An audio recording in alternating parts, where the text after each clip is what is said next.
என்ன நண்பர்களே, big pass வீட்டுக்குள்ள ரிவ்யூவர்ஸ் எல்லாம் விட்டுருக்காங்க. நம்மகிட்ட சொல்லல ஒன்னும். எங்கெல்லாம் பார்த்தா ரிவ்யூவர் மாதிரி தெரியலையா? ரீல்ஸ் போட்டாதான் ரிவ்யூவரா? எங்கெல்லாம் விட மாட்டீங்களா? வீட்டுக்குள்ள 2 ரிவ்யூவர் உட்காந்து பேசிட்டு இருக்காங்க. வீட்டுக்குள்ள இருக்க ஆட்கள் ரிவ்யூவர் தானே அவங்க இல்லையா? யாரது? யாரு? ஆனந்தி அக்காவா?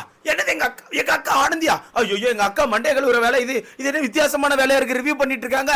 அது ஏன் தொழிலுங்க? அதே அவங்க பண்றாங்க. ஐயோ, எங்க அக்கா திருந்திருவாங்க பார்த்தா திருந்த மாட்டாங்க போல நண்பர்களே. ஏகோ நீ எப்பக்கா திருந்துறதா இருக்க? உள்ள யாரையா பத்தி பேசுறதே ஒரு வேலையா வச்சிருக்கேக்கா. நம்மளாம் எதிர்பார்த்த மாதிரி பிக் பாஸ்கர் 2வது ப்ரோமோ வந்திருக்கு. இந்த ப்ரோமோல பார்த்தா 2 நபர்கள் உட்கார்ந்து வீட்டுக்குள்ள ரிவ்யூ பண்ணிட்டு இருக்காங்க. அதுக்கான காரணம் என்ன அப்படிங்கறத ஸ்டார்டிங்கே சொல்லிடுறேன். வீட்டுக்குள்ள ஆண்களுக்கு ஒரு டாஸ்க் கொடுத்தாங்க. இப்போ என்னன்னா, பெண்கள்ல யார் யார் ஃபர்ஸ்ட் செகண்ட் தேர்ட் அப்படின்னு ஒரு ரேங்க் மாதிரி போடுங்க அப்படின்ற மாதிரி சொல்லியிருப்பாங்க போல. அது என்ன அடிப்படையில் சொல்லியிருக்காங்க அப்படின்னு நமக்கு கரெக்டா தெரியல. அதை நான் பார்த்து அடுத்த வீடியோல சொல்றேன். அதுல அக்காக்கான ரேங்க் வந்து கடைசியில் வந்திருக்கும்னு நினைக்கிறேன். அதான் நம்ம ஆர்ஜி ஆனந்தி அக்கா குமரிட்டு இருக்காங்க. அக்கா இந்த பிரமோல என்ன சொல்றாங்கன்னா, ஜெஃப்ரியை பார்க்கும்போது அதிகமா நெகட்டிவ் வருது. அப்படியே ஜெஃப்ரியை பார்க்க இப்ப அதிகமா ஜெஃப்ரி கிட்ட இருந்து நெகட்டிவ் வருதுன்னு சொல்றாங்க. ஏகோ உன்னை பார்க்க தான் என்கிட்ட அதிகமான நெகட்டிவ் வருது. முதல் நாள்ல இருந்து நீ நெகட்டிவா மட்டும் தான் இருக்க. ஒரு இடத்துல பாசிட்டிவா, இந்த இடத்துல ஒரு பாசிட்டிவ் ஆண்களை பத்தியோ, இந்த இடத்துல பாசிட்டிவா பெண்களை பத்தி எங்கேயா பேசியிருக்கியா? நீ ஒரு இடத்துல தான் பேச மாட்டியா? 24 யாரையா பத்தி நெகட்டிவா சொல்லணும். மேல் ஈகோ, ஆண்கள் வர்க்கம், ஆண்கள் ஆணவம் அப்படின்னு எதையா சொல்லி அதுல சர்வே ஆயிட்டு இருக்க. நீ எல்லாம் இப்படி பேசலாமாக்கா? இதுல பவித்ரா டக்குன்னு அங்க ஒரு சிங்கி. ஆமா, செஃப் வந்து எப்ப பார்த்தாலும் சௌந்தர்யா கூட இருக்கான். அப்ப சௌந்தர்யா கூட இருக்கும்போது சௌந்தர்யாக்கான இன்புட் தான் அங்க வரும், சௌந்தர்யாக்கான பாயிண்ட் தானே வரும். அப்ப அவனுக்கான பாயிண்ட் எப்போ வரும்? அவன் எப்ப கேம் ஆட போறான்னு சொல்லி கேட்கறாங்க. இதை பார்க்கும்போது நான் சிரிக்கவா இல்ல அளவான்னு எனக்கு தெரியல நண்பர்கள். ஏன்னா அவன் கேம் ஆடுறது இருக்கட்டு, அவன் வெளியே வர்றதெல்லாம் இருக்கட்டு. நீங்க எப்ப கேம் ஆட போறீங்க? கூண் கிளவி. ஆமா, அவங்களதான் எப்ப கேம் ஆட போறீங்க? 24 யாரையா பத்தி பேசி அதுலயே சர்வே ஆயிட்டு இருக்காங்கப்பா. எப்படியே அதுலயே சர்வே ஆயிட்டு இருக்காங்க. இதுல பார்க்க போனா இவங்க 2 பேரை கம்பேர் பண்ணும்போது ஜெஃப்ரி வேற லெவல்ல மக்கள் ஆதரவு வச்சிருக்காங்க. இவங்க 2 பேர் ஓட்டை சேர்த்தா கூட ஜெஃப்ரி ஓட்டுகள் பக்கத்துல வராது. அந்த அளவுக்கு ஜெஃப்ரி ஓட்டுகளை வாங்குறான். ஜெஃப்ரிக்கான ஓட்டுகள் என்னால 100% சொல்ல முடியும். எல்லாமே ஜெனரல் ஆடியன்ஸ்க்கான ஓட்டு. அவன் பிஆர் செட் பண்றதுக்குலாம் வாய்ப்பே கிடையாதுங்க. வாய்ப்புகளே கிடையாது. நான் இது வரத்திங்க, நீங்க எவ்வளவு பேர் நினைச்சாலும் சரி, இது வரத்திங்க. நானும் சோசியல் மீடியால நிறைய இடங்களை கவனிச்சுட்டு இருக்கேன். ஒரு ட்விட்டர் ஸ்பேஸ்ல கூட அவனுக்காண்டி ஒரு வீடியோவோ, அவனுக்காண்டி ஒரு 10-15 பேஜ் வந்து ட்வீட் போட்ட நான் பார்த்ததில்ல. இன்ஸ்டாகிராம்ல அவனுக்காண்டி ஸ்பெஷல் எடிட்டோ அந்த மாதிரி எதுவுமே நான் பார்த்ததில்ல. அவனுக்கு ஓட்டு போடுற மக்கள் எல்லாமே இந்த 1 எபிசோடு லைவ் எல்லாம் பார்க்குற ஜெனரல் ஆடியன்ஸ் மட்டும் தான். ஸோ அவனை பத்தி பேசுறதுக்கு இந்த 2 பேருக்கும் தகுதியே இல்லை நான் நினைக்கிறேன். இது என்னோட கருத்து, உங்களோட கருத்துன்னு சொல்லி மறக்காம கமெண்ட்ல போடுங்க. அண்ட் திரும்ப சொல்றேன், அந்த பணப்பட்டியை ஜெஃப்ரி எடுத்தா நல்லா இருக்கும்னு எனக்கு தோணுது. அவன் டைட்டில் அடிப்பானா அப்படிங்க எனக்கு தெரியாது. ஸோ பணப்பட்டி எடுத்தா இன்னும் கொஞ்சம் அவனுக்கு நல்லா இருக்கும்னு எனக்கு தோணுது. அவங்க அம்மா அந்த ஸ்டேஜில் பேசினது அழுது இதெல்லாம் இன்னும் நம்ம கண்ணுக்குள்ள இருக்கும் நான் நினைக்கிறேன். என் கண்ணுக்குள்ள இருக்குப்பா. அதனால நான் இப்பவும் அவனை வந்து பெருசாக நெகட்டிவாகவே காட்டாமல் இருக்கிறதுக்கான ஒரு காரணம், அவன் நெகட்டிவாக பண்ணல. அது 2 வச்சுக்கோங்களேன், நெகட்டிவாக பண்ணல. இருந்தாலும் இவங்கெல்லாம் பேசாமல் நம்ம டிஃபெண்ட் பண்ணுறதுக்கான காரணம் அதுதான். ஸோ ஜெஃப்ரி இவங்க 2 பேரை கம்பேர் பண்ணும்போது சூப்பரான பிளேயர். அடுத்து எங்கள் ஆனந்தி அக்கா ரஞ்சித்தை பற்றி சொல்கிறாங்க. என்னன்னா, ரஞ்சித் ரொம்ப ஃபேக்காக இருக்காரு. என்ன பண்ணுறாரு? ஒரு கூட்டமாக பேசிட்டு இருக்கும்போது அந்த இடத்துல பேசுறாரு. ஆனால் அந்த கூட்டத்தில் யாராவது ஒருத்தர் தப்பாக பேசினா அவங்க தப்புன்னு சொல்ல மாட்டேக்காரு, அந்த கூட்டமே தப்புன்னு சொல்கிறாரு. அப்படிங்கும்போது நீங்கள் சேஃபாக தானே ஆடுறீங்க. அது மட்டும் இல்லாமல் இந்த இடத்துல எதுவும் பேசாமல் தள்ளி போயிட்டு இந்த கூட்டம் இப்படி பேசிச்சு, அது இப்படி பேசிச்சு, இவங்க இப்படி பேசினாங்கன்னு சொல்றாரு. மொத்தத்தில் ரொம்ப மோசம், ரொம்ப மாதிரி ஃபேக்கா இருக்காரு, நல்ல மாதிரி நடிக்கிறாரு அப்படின்னு மாதிரி சொல்றாங்க. அதுக்கு பவித்ரா உடனே அங்க இருந்து ஆமா இதுதான் ஃபேக்கா இருக்கிறது, மக்கள் கண்டுபிடிச்சிடும். ஆமா, இதை நாங்கள் கண்டுபிடிச்சோம், உண்மையாவே நாங்கள் கண்டுபிடிச்சோம். ஆனால் இந்த இடத்துல நான் ஆர்ஜி ஆனந்தி அக்காவுக்கு ஸ்பெஷலாக ஒன்று சொல்லி ஆகணும். அதே தான் நீங்களும், உங்களுக்கும் அந்த தைரியம் இல்லை. நீங்களும் என்ன பண்ணுறீங்கன்னா, ஒருத்தரை பற்றி பேசுகிறீங்க, இப்போ ஜெஃப்ரியை பற்றி பேசுகிறீங்க, ஜெஃப்ரி கிட்டே நீங்களும் நல்லா தான் பேசுகிறீங்க. ஜெஃப்ரி கிட்ட போயிட்டு ஜெஃப்ரி ஒன்றது நெகட்டிவ் வருது, ஜெஃப்ரி நீ சரியில்லை, ஜெஃப்ரி இப்படி பேசாத, ஜெஃப்ரி பார்த்து இருந்துக்கோ ஜெஃப்ரின்னு சொல்ல வேண்டியதானக்கா. பெருசாக பேசுகிறீங்களா உட்காந்து எனக்கு பெருசாக பேசுறீங்களா உட்காந்து, அவங்க அப்படி இவங்க அப்படின்னு ஏன் சொல்ல வேண்டியதானே போயிட்டு? பயமா இல்லை, அவங்க டக்குன்னு உங்க நெகட்டிவ் சொல்லி போட்டு அடிச்சிருவான்னு சொல்லி பயமா? சும்மா நினச்சிக்கோ, நிறையா பற்றி ஏதாவது பேசிக்கிட்டே இருக்கணும் 24. அடுத்து திருப்பி எங்கள் ஆனந்தி அக்கா அடுத்த ரிவ்யூ செக்ஷனில் போகிறாங்க.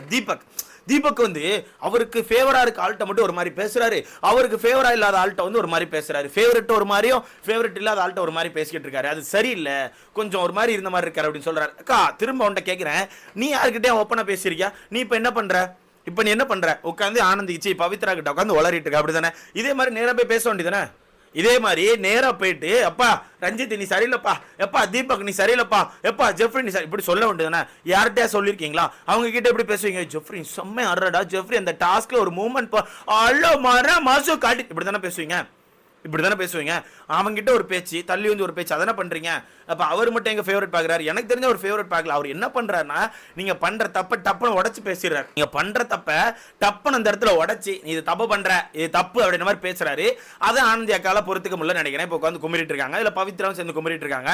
ஆமா, அவர் அப்படிதான் இருக்காரு, ஃபேவரட் ஒரு மாதிரி பேசுறாரு, ஃபேவரட் இல்லாத ஆள்கிட்ட ஒரு மாதிரி பேசிட்டு இருக்காரு. எனக்கு தெரிஞ்சு அவர் அப்படிலாம் பெருசா தெரியலப்பா.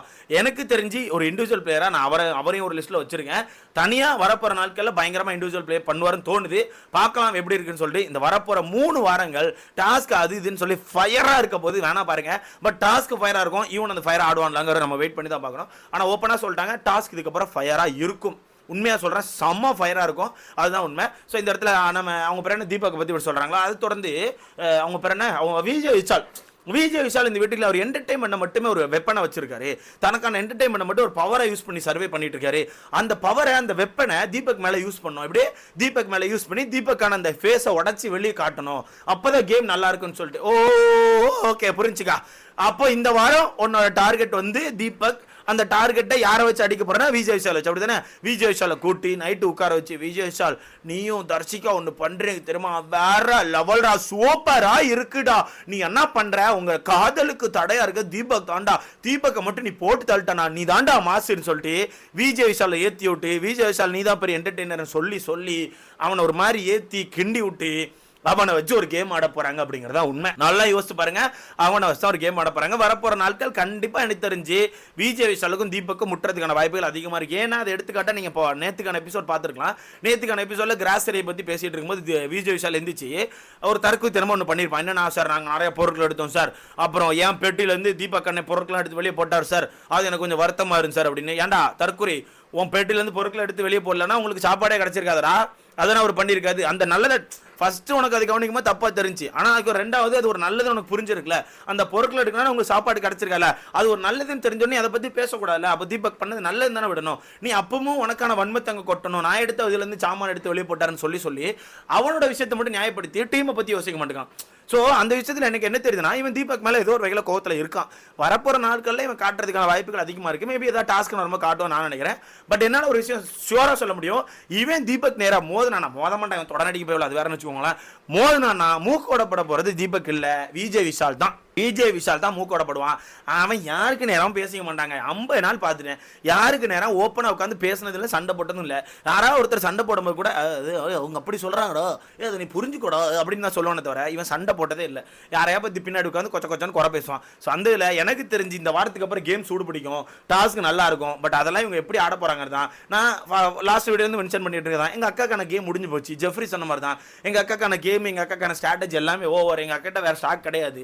முடிஞ்சா இந்த வாரம் எங்கள் அக்கா தூக்கி வெளியே போட்டிருக்கேன். எங்கள் அக்கா டம்மி ஆயிட்டாங்க நண்பர்களே. எங்கள் அக்கா பெரிய மேனுப்ளேட்டரி, அதை வச்சு ஒரு கேம் ஆடுவாங்க. எங்கள் அக்கா உள்ள உட்கார வைக்கணும்னு சொல்லி நிறைய பேர் முட்டு கொடுத்தாங்க. எங்கள் அக்கா தான் இருக்கிறதுல மிகப்பெரிய டம்மியாக நான் பார்க்குறேன் நண்பர்களே. ரஞ்சித்துக்கு அடுத்தது எங்கள் அக்கா தான் மிகப்பெரிய டம்மியாக இருக்கா. அதை நினைக்கும் எனக்கு ரொம்ப மன வருத்தமாக இருக்கு. பட் இருந்தாலும் பரவாயில்ல, இவங்க தானே அதை பற்றி யோசிக்கிறாங்க, ஒன்றும் சொல்கிறதுக்கு இல்லை. பார்க்கலாம் எப்படி இருக்குன்னு. நீங்கள் சொல்லுங்கள். பவித்ரா, ஆனந்தி, உங்களுக்கான கேம் எப்படி இருக்கு? இவங்க 2 பேரையும் கம்பேர் பண்ணும்போது ஜெஃப்ரி நீங்க எந்த லெவல்ல வச்சு பாக்குறீங்க அப்படி சொல்லி உங்களுக்கான கருத்தை மறக்காம கமெண்ட்ல போடுங்க. என்ன கேட்டா, ஜெஃப்ரி அவனுக்கான கேம் ஆடுறான், பட் அவனுக்கான டீம் கூட இருக்கான். அது வேற நினைச்சுக்கோங்களா. டீம் கூட இருக்கிறது கேம் ஆடுறதெல்லாம் வேற. அவன் டீம் கூட இருக்கான், கேம் ஆடுறான், அவ்வளவுதான். மொத்தத்தில் இதான் என்னோட கருத்து. இதை பத்தி உங்களுக்கான கருத்துன்னு சொல்லி மறக்காம கமெண்ட்ல போடுங்க. பணப்பெட்டி ஜெஃப்ரி போனா நல்லா இருக்கும். என்னோட கருத்து, உங்களுக்கான கருத்தையும் போட்டுருங்க. ரேங்கிங் டாஸ்க் கொஞ்சம் டிஃப்ரெண்டா போயிட்டு இருக்கு. அடுத்து